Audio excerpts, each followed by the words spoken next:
it might be the second tier European competition, but I thought as a spectacle inside the ground, the build-up, superb, Graham.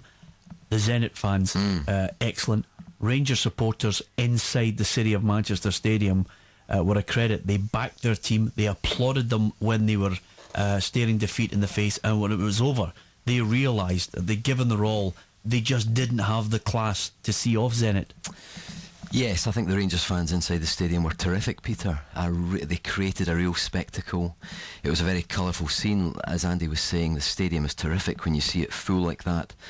Like a lot of the other media guys, I arrived about 2 hours before kick-off and walked around the stadium, and I spoke to, 9 or 10 different Rangers fans, and they were all in great spirits. They were looking forward to the game. And in this age of behaviour, and we know what happened elsewhere in Manchester within the ground itself, I think the Rangers fans were a real credit to themselves and the club. And I must say the Zenit fans as well, they've got their own problems, but I thought in one way they gave as good as they got, given that they were outnumbered. They had some booming chants, and but on the park, I think Rangers were significantly inferior. And I think elsewhere what happened later on in the city was another humiliation for Rangers, which I think will be very damaging for the club. And if I was Martin Bain right now, I would be weary of the whole scene and try and find a way out of that club. It's just, why does he need all this hassle of trying to apologise for this kind of social poison that's at the heart of Rangers? I don't know. I think I would be fed up with it if I were him. Well, you must go on, because at the end of the day, it's a minority, and Rangers must continue to just try and cut out that little bad element of the apple. Well, I've already said, Peter, that the Rangers fans were terrific, and to put this in context, you meet so many Rangers fans in these situations. Like any club, thousands of decent guys and women. I must say I was struck by the amount of women clad in Rangers colours who were at the game last night. It was great to see. But I don't buy this Rangers line that Martin Bain and Kenny Scott come out with, that it's a small minority. Every time there's an incident, it was in Villarreal, it was in Pamplona, and now it's in Manchester, it's always this tiny minority. It is a minority, but it's a worryingly large minority of Rangers fans. It's not a tiny knot, it's a worryingly large minority of Rangers fans, and I think the decent thousands of Rangers fans must be sick, fed up with this group of supporters who have a great capacity for delinquency and aggression and sectarian chanting, which I heard over 48 hours in the city centre of Manchester. It's that large minority that I think the club is trying to curb, but I think they're at their wits' end trying to find the answer to it. Their good fortune, correct me if I'm wrong, Graham, is that UEFA have no jurisdiction over what happens in city centres. They will confine themselves to what happened within the City of Manchester Stadium, and the scene that Peter described to us here on Clyde 1 and Clyde 2 last night was of joyous celebration, both Russian and Glaswegian.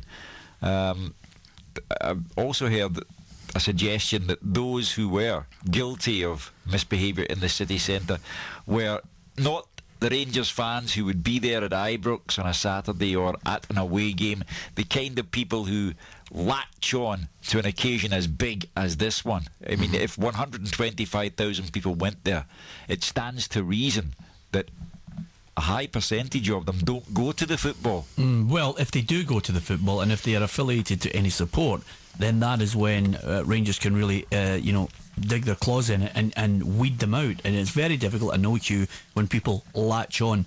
Andy, the Manchester police were scathing. I bought a Manchester Evening News and it said Piccadilly Battle, and they were in no doubt that there were a good few hundred Rangers fans who wreaked havoc on their city. And subsequently, since then, it looks as if Manchester United fans will not be allowed into the city to watch any beanbags for the Russian game in the Champions League final. Yeah, they're taking the brunt of it, but I don't think you can argue with anything that you've said, because we've seen the images on the television throughout the day and they are sickening, they are disgusting, and for any club to be attached with that hooliganism is just shameful. And I don't know what Rangers do other than what they, I think, are continuing to do, is to certainly make Ibrox a safe place to go throughout their travels this season. What was it, 19 games they've had on their travels?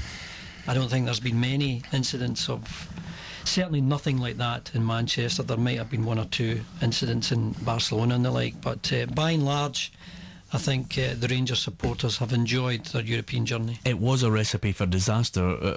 Two elements. One, first thing in the morning, in so many zones that were there, the drink was plentiful. Yeah. And then, secondary to that, and I'm not condoning actions because of the screen failure, but by the time you've had drink thrown into it for a long, long period of time, you're bound to get to a situation, Graham, once that screen goes down, that again, people decide to act wrongly and criminally. Well, I mean, I keep trying to put this in context, Peter, by praising the Rangers fans in the stadium, and Rangers are like any club. They've got thousands of very decent supporters, and I feel sorry for these decent supporters, because there's a sizable minority who indulge in bigoted chanting, aggressive behaviour, drunkenness. For a start, Rangers have been trying to cure this bigotry problem. If you're in the city centre in Manchester, you wake up in the morning with these guys droning on about F the Pope and the Billy Boys and all this kind of stuff. You go to bed at night hearing it out in the streets. If Rangers have got hundreds of thousands of supporters, as they have got, then obviously it was a recipe for disaster. So many people going down to Manchester. I think, I said on this programme a couple of weeks ago, I think Kenny Scott, from the minute Rangers qualified for the UEFA Cup final, I think Kenny Scott, head of security at Rangers and a good guy, was dreading the prospect. He knew it was an invitation for drunkenness and bigoted shouting and rioting with police to take place. And I agree with Andy. You look at the footage we've seen today of Rangers fans setting upon a policeman, Rangers fans, some fighting with each other, some kicking a car in. I don't know what that's all about. There's a social poison at the heart of the club. They cannot cure it. They cannot gouge it out. And as a result of this failure to find a cure, the worry is Rangers are just becoming synonymous with this kind of behaviour. And that's what's really wounding, not just for Rangers, but for Scottish football.